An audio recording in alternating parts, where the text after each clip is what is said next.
ધારાસભ્ય Jayesh Radadiya railway track પર બેસીને ટ્રેન રોકવાની ચેતવણી રેલવેના અધિકારીઓને આપી છે। સાથે જ રેલવેના અધિકારીઓનો ઉધડો પણ જયેશ રાદડિયાએ લીધો છે। જેતલસર જંકશન રેલવે બચાવ સમિતિ દ્વારા જે ધરણા અને આંદોલન કરવામાં આવી રહ્યા છે તેના સમર્થનમાં જયેશ રાદડિયા ઉતર્યા છે અને અધિકારીઓને શું ચેતવણી આપી છે તેની વાત કરીશું આ વિડીયોમાં। વૈષ્ણવજન તો તેને કહીએ જે પીડ પરાઈ જાનાને રે। નમસ્કાર, નવજીવન ન્યૂઝમાં આપનું સ્વાગત છે। હું છું જયંત દાફડા। રાજકોટના જેતલસર રેલવે સ્ટેશન પરથી રેલવે વિભાગ દ્વારા બ્રેકડાઉન સહિતની મહત્વની કામગીરી અન્ય જગ્યાએ ખસેડવામાં આવતા સ્થાનિક ગ્રામજનોમાં ભારે રોષ જોવા મળી રહ્યો છે। આ મામલે અગાઉ જેતલસર જંકશન રેલવે બચાવ સમિતિ દ્વારા ધરણા અને આંદોલન કરવામાં આવ્યા હતા। તે સમયે રેલવે મંત્રીએ આ પ્રશ્નનો ઉકેલ લાવવાની ખાતરી આપી હતી, જેના પગલે આંદોલન સ્થગિત કરવામાં આવ્યું હતું। જો કે રેલવે મંત્રીની ખાતરી આપ્યા બાદ રેલવેના અધિકારીઓ દ્વારા આ સમસ્યાનો કોઈ ઉકેલ લાવવામાં ન આવતા ગ્રામજનોએ ફરી પોતાની લડત શરૂ કરી છે। જો કે ગ્રામજનોની લડતમાં હવે ધારાસભ્ય જયેશ રાદડિયા પણ જોડાયા છે અને તેમણે ચેતવણી આપી છે કે 10 દિવસમાં આ પ્રશ્નનો ઉકેલ નહીં લાવવામાં આવે તો હું ખુદ રેલવે ટ્રેક પર બેસીશ અને ટ્રેનને રોકીશ। અધિકારીઓનો ઉધડો લેતા શું કહ્યું છે જયેશ રાદડિયાએ અને ગ્રામજનોની શું માંગણી છે તે સાંભળીએ। प्रार्थना करते हैं आज के दिन के लिए सभी शांति है, इसको भी छोड़ना पड़ेगा, मुझे भी छोड़ना पड़ेगा और बच्चों का मानव को भी छोड़ना पड़ेगा। तब इसको समझ में आएगा। 2-4 जिंदगियां चली जाएगी, तबाह हो जाएगी, लेकिन ये समझने वालों में से नहीं है।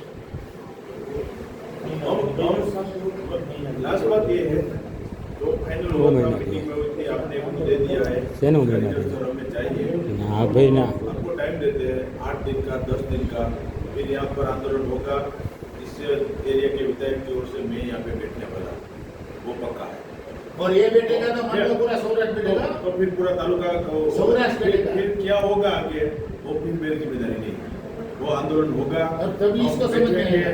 बैठेंगे तो फिर आगे क्या होगा, तो रेल भी रोकेंगे, ट्रैक पर सो जाएंगे, सब कितना लोग आएंगे वो मैं अभी नहीं बताऊंगा।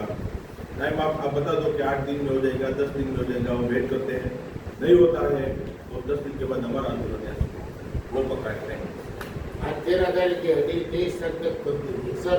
अपने पैर संगल बोलो, ये लेडीज भी राजू मनसुख भाई के पैर में पड़ी थी, इसके पैर में पड़ी थी, सब भी सरपंच और सब भी लेडीज अभी बैठे हैं, इसके पैर पकड़ने के लिए तैयार है, मानने वाले नहीं है।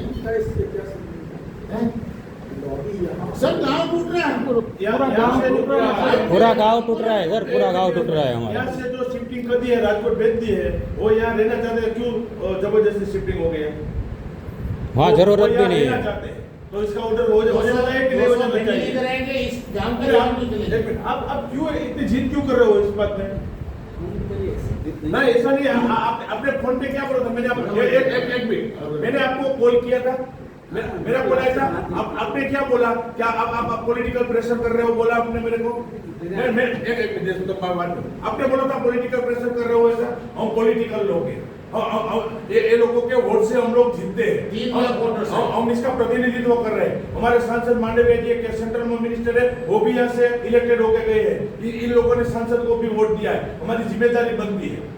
ऐसा नहीं है। और रेलवे मिनिस्टर है, वो भी हमारे पार्टी से जुड़े हुए हैं, वो भी इलेक्टेड होके गए। हमारी सबकी जिम्मेदारी बनती है। तो आपने जब जिस तरह से आपने ट्रांसफर कर दिया तो आपने प्रेशर में डाल के ही कर दिया था, तो हमसे आप बोल रहे हो कि पॉलिटिकल प्रेशर कर रहे हो।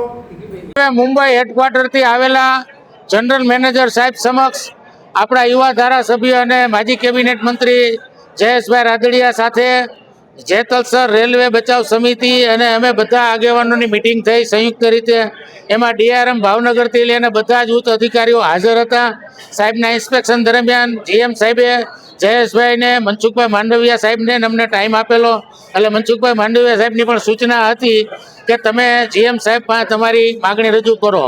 આપણી રેલવે બચાવ સમિતિ જેતલસરની માગણી એક જ છે, પહેલા વહેલી કે જે લોકો લોબી અહીંથી 100 ઉપરના સ્ટાફ ત્યાં રાજકોટ લઈ ગયા ડિવિઝન ફેરવીને એ બધાને પરત અહીં આપવું અને લોકો લોબી અહીંથી ચાલુ કરવી, ડિઝાસ્ટર મેનેજમેન્ટથી માંડીને જે ડિપાર્ટમેન્ટો અહીંથી બંધ કર્યા છે જેતલસર જંકશનમાં એ પાછા અહીં ચાલુ કરવા, એ માગણી સંદર્ભે ઉગ્ર રજૂઆતો થઈ અને એકદમ કારણો અને તારણો સાથે જીએમ સાહેબ પણ સંમત થયા છે.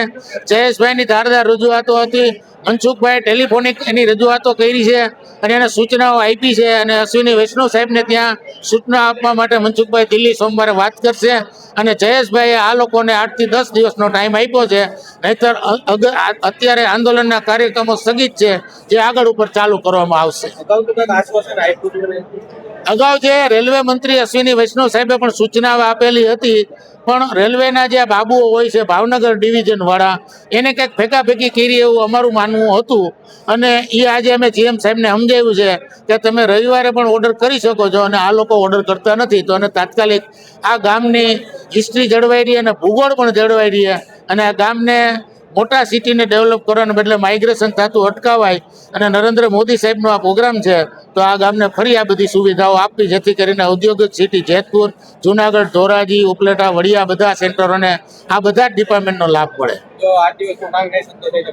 તો જયેશભાઈની આગેવાની નીચે ફરીવાર બહુ જબરજસ્ત આંદોલન કરવાની ફરજ પડશે. ધારાસભ્યએ અધિકારીઓને ખખડાવતા જણાવ્યું હતું કે લોકો પાયલટ અને ટ્રેન મેનેજર સહિતના સ્ટાફને તાત્કાલિક પરત જેતલસર જંકશનમાં મૂકવામાં આવે. અધિકારીઓને અલ્ટિમેટમ આપતા ચેતવણી આપી હતી કે જો આગામી 10 દિવસમાં આ રેલવે પ્રશ્નનો ઉકેલ નહીં લાવે તો ઉગ્ર આંદોલન કરવામાં આવશે.